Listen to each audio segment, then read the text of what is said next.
पिछले वीडियो में हमने सबसे पहले गुंडा कहानी के बारे में बात की। गुंडा कहानी की भी संवेदना केंद्रीय प्रेम है, आदर्श प्रेम, जिसमें न पाने की लालसा और सब कुछ उत्सर्ग कर देने का भाव छिपा हुआ था। फिर हमने बात की, उसने कहा था प्लेटोनिक लव, आदर्श प्रेम और क्षण भर में हुए आकर्षण के प्रति उस सम्मोहन के वशीभूत होकर व्यक्ति क्या कुछ कर सकता है।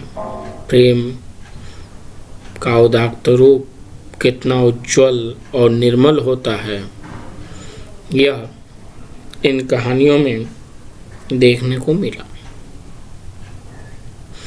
आज हम चर्चा करेंगे प्रेमचंद की प्रसिद्ध कहानी घास वाली। प्रेमचंद समाजवादी यथार्थ के कथाकार हैं। सामाजिक जीवन में जो कुछ भी घटित होता है, जो कुछ भी चीज़ें हमारे जीवन में नित्य प्रति के घटित होती हैं,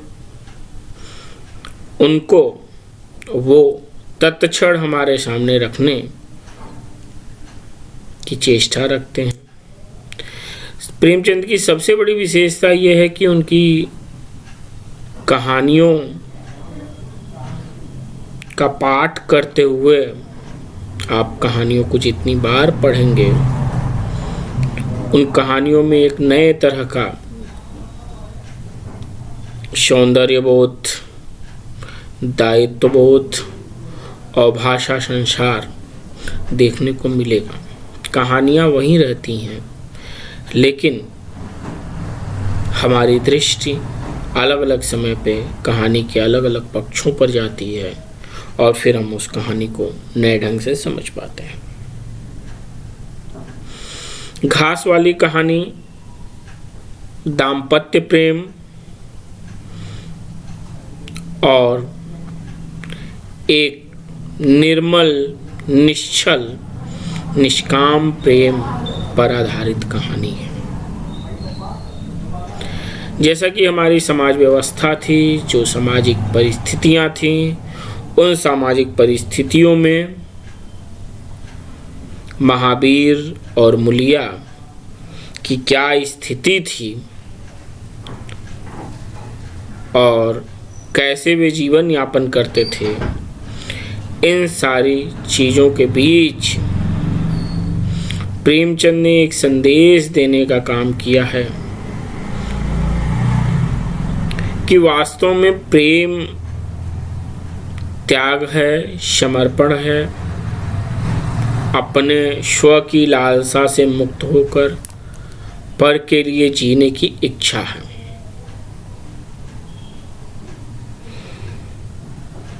महावीर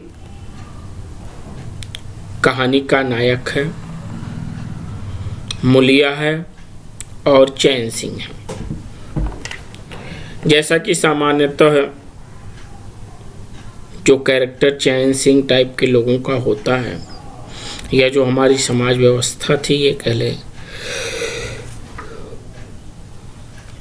तो उसमें गरीब की स्त्री कुछ और जबरदस्ती और सारे हथकंडे अपनाकर लोग किसी न किसी तरह से उसका शोषण करते थे। यही घटना मुलिया के साथ हुई। मुलिया पारिवारिक परिस्थितियों के वशीभूत होकर घास काटने जाती है, और घास काटने जाती है तो लोग छेड़ते हैं, और उन छेड़ने वालों में, उसको तंग करने वालों में चैन सिंह भी है। मुलिया घर आती है, अगले दिन न जाने की बात कहती है, लेकिन पारिवारिक परिस्थितियाँ ऐसी हैं, ताने बाने ऐसे हैं कि उसे जाना ही होता है। मुलिया की इस स्थिति को देखकर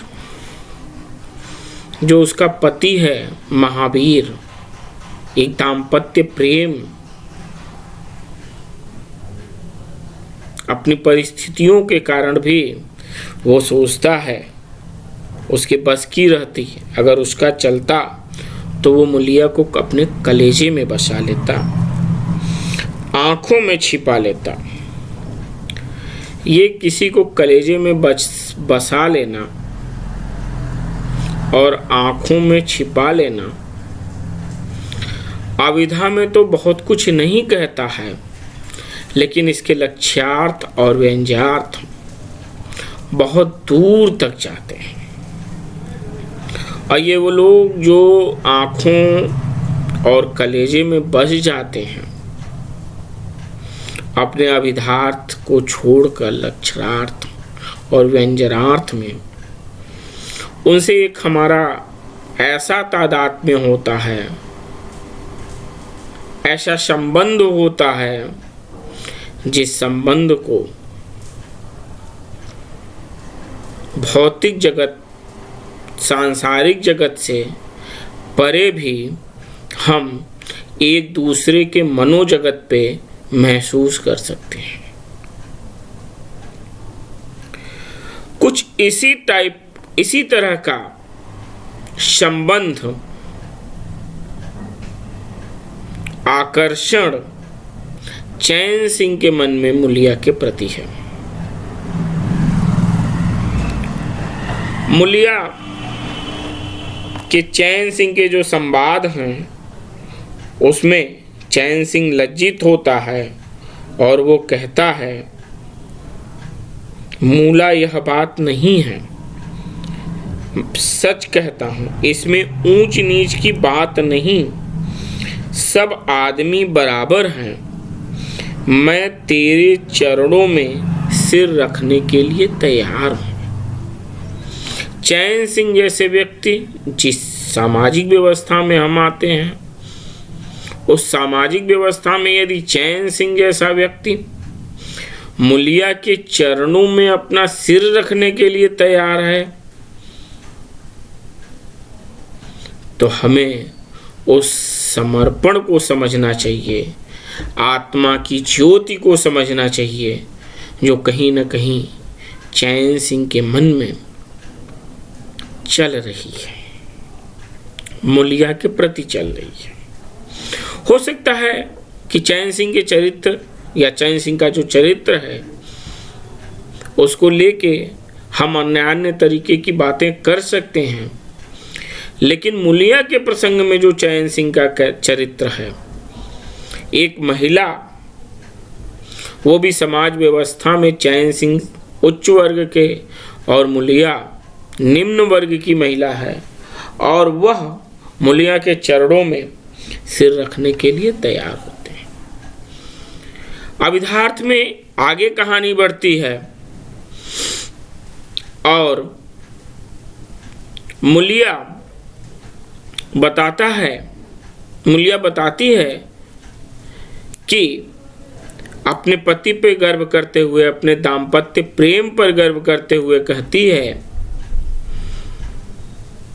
लेकिन मेरी एक नहीं दोनों आंखें फूट जाए तब भी वह मुझे इसी तरह रखेगा, मुझे उठावेगा, बैठावेगा, खिलावेगा। तुम चाहते हो मैं ऐसे आदमी के साथ कपट करूं? जाओ, अब मुझे कभी न छेड़ना, नहीं तो अच्छा नहीं होगा।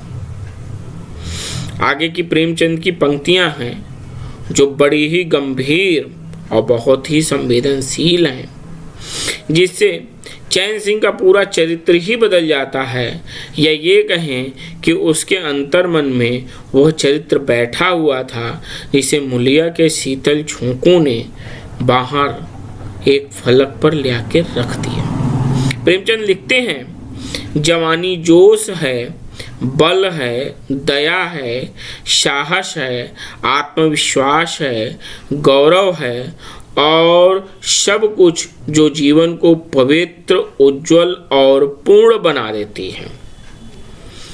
जवानी नशा है। हाँ पलक, इज देयर एनी इशू बेटा?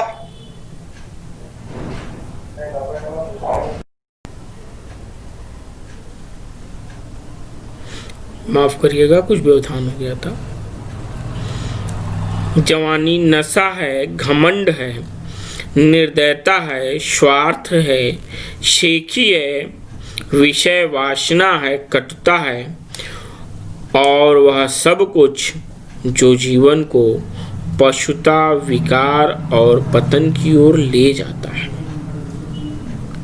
चैन सिंह पर जवानी का नशा था। मूलिया के शीतल छींटों ने नशा उतार दिया। जैसे उबलती हुई चाशनी में पानी के छींटे पड़ जाने से फेन मिट जाता है, मैल निकल जाता है और निर्मल शुद्ध रस निकल आता है। जवानी का नशा जाता रहा, केवल जवानी रह गई। कामिनी के शब्द जितने आसानी से दीन और ईमार को गारत करते हैं, उतनी ही आसानी से उसका उद्धार भी करते हैं। तो प्रेमचंद द्वारा लिखित ये पंक्तियां और चैन सिंह के व्यक्तित्व में पूरा परिवर्तन होना, यह एक आदर्श प्रेम की स्थिति है। मूलिया दाम्पत्य प्रेम में है, लेकिन उसका जो आदर्श प्रेम है, चैन सिंह जिस तरह से उसे प्रेम करता है, और कहीं न कहीं कहानी के अंत में आप जाएंगे तो लगेगा कि मूलिया के मन में भी वह भाव है, प्रेम है, लेकिन वह प्रेम दाम्पत्य प्रेम का स्थापन्न नहीं है, स्थानापन्न नहीं है।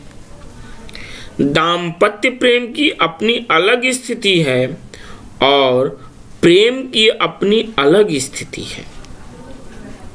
दाम्पत्य प्रेम में लेना देना, आग्रह, उपेक्षा, लगाव, सारी चीजें चलती रहती हैं। लेकिन अगर प्रेम निर्मल है, स्वच्छ है,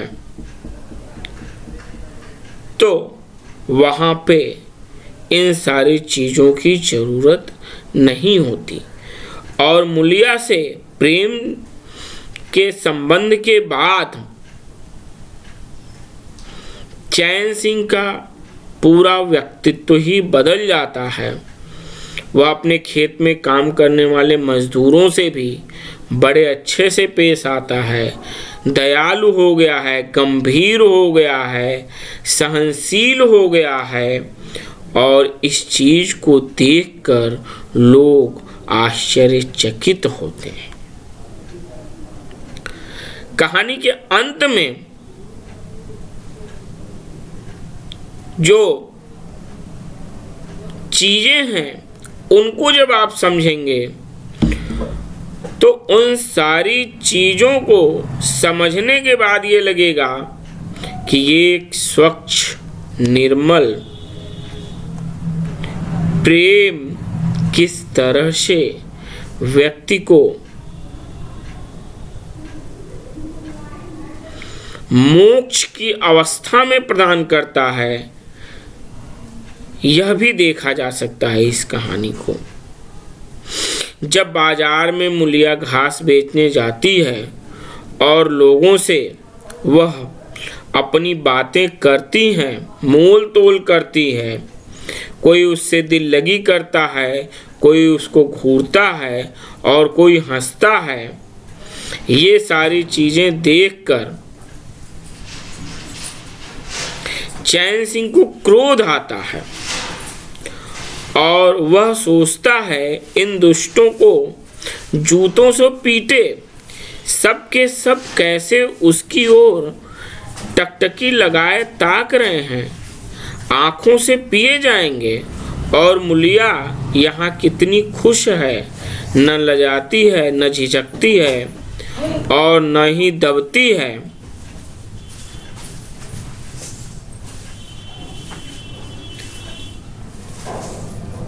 इन सारी चीजों को देखकर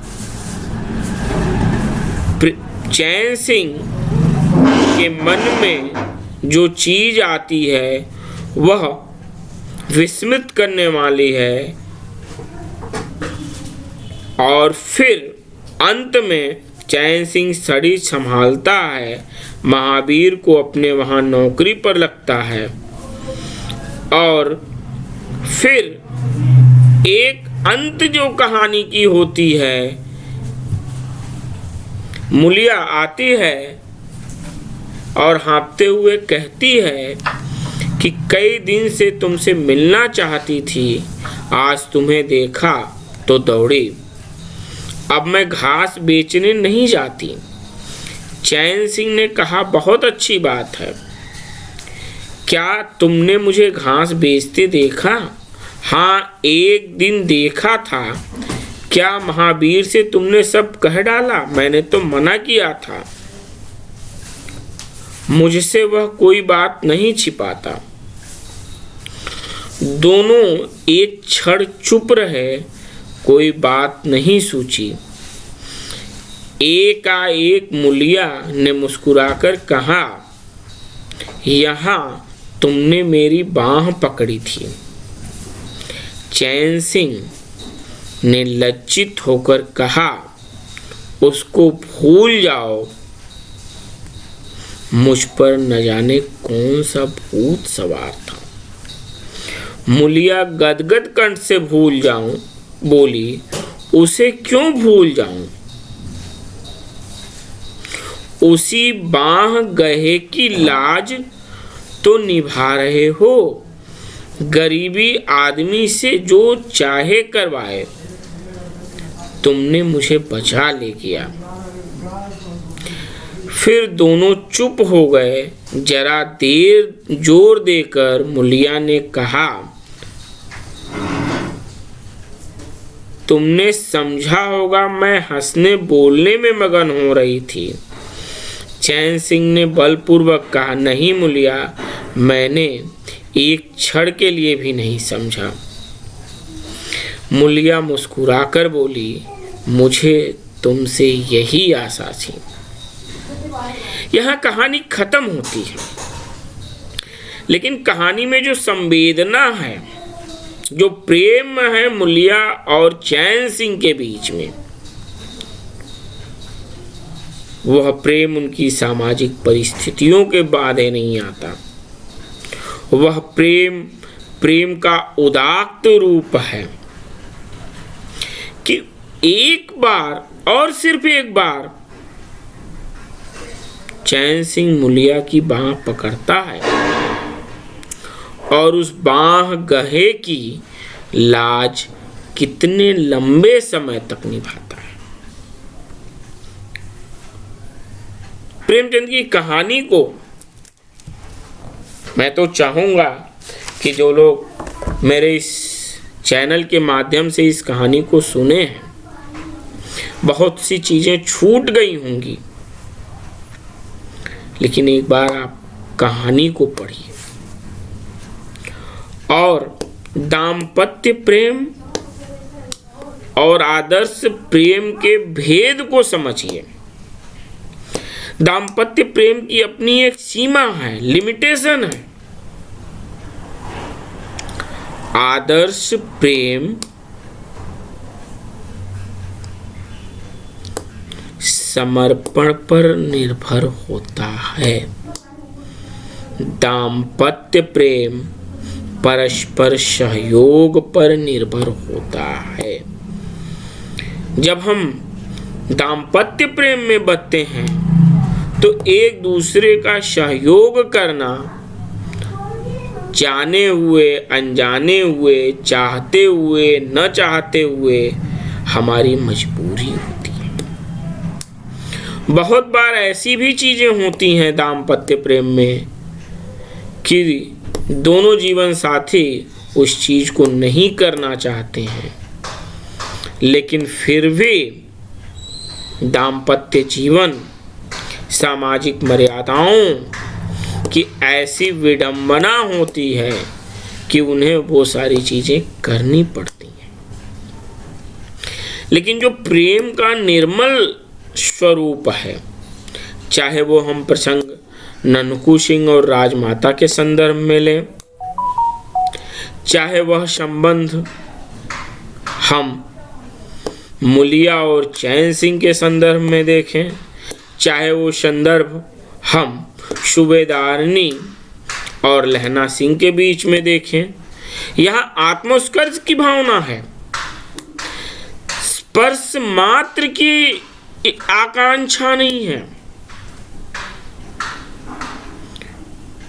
तो जो लोग प्रेम को वासना समझते हैं, जो लोग प्रेम को काम समझते हैं, जो लोग प्रेम को लेने और देने की प्रक्रिया समझते हैं, उन्हें इन कहानियों को पढ़ना चाहिए और प्रेम के वास्तविक स्वरूप को समझना चाहिए। कभी भी प्रेमी, अधिकांशतः पुरुष प्रेमी, हानि अपनी महिला प्रेमी को नहीं पहुंचाता। ये उसकी स्वभाव में नहीं है, क्योंकि जब एक पुरुष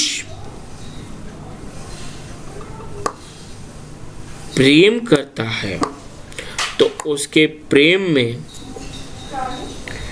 पिता भी होता है, भाई भी होता है, माँ भी होती है, सखा भी होता है, दोस्त भी होता है। मैं व्यक्तिगत अनुभव पे कह सकता हूँ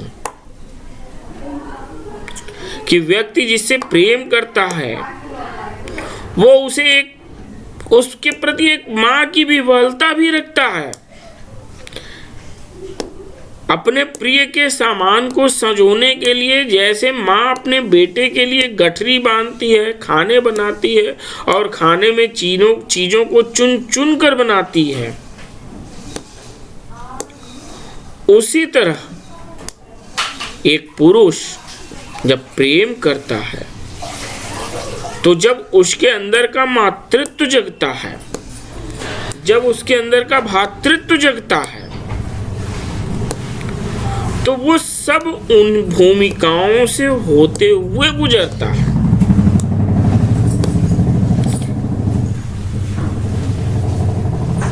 मैंने अपने व्यक्तिगत जीवन में महसूस किया है, देखा है, समझा है और किया भी है। खान पान से लेकर रहन सहन, पहनावे, पोशाक, चाय पानी, नाश्ता, एक एक चीज का, छोटी से छोटी प्रिय की छोटी से छोटी चीजों का ख्याल रखना और बेहतर तरीके से ख्याल रखना, बेहतर ढंग से उसका प्रबंधन करना, यह एक पुरुष के ही बस की बात है, जिसे आप या हमारी समाज व्यवस्था पुरुष कहती है, लेकिन वास्तव में वह एक सहृदय इंसान होता है और वह अपने में, उसके व्यक्तित्व में पति, प्रेमी, पिता, माँ, बहन, भाई, सबका लालित्य होता है, सबका सौंदर्य होता है, सबके मन में जो प्रेम होते हैं उन सभी प्रेम को वो समेटे होता है। धन्यवाद।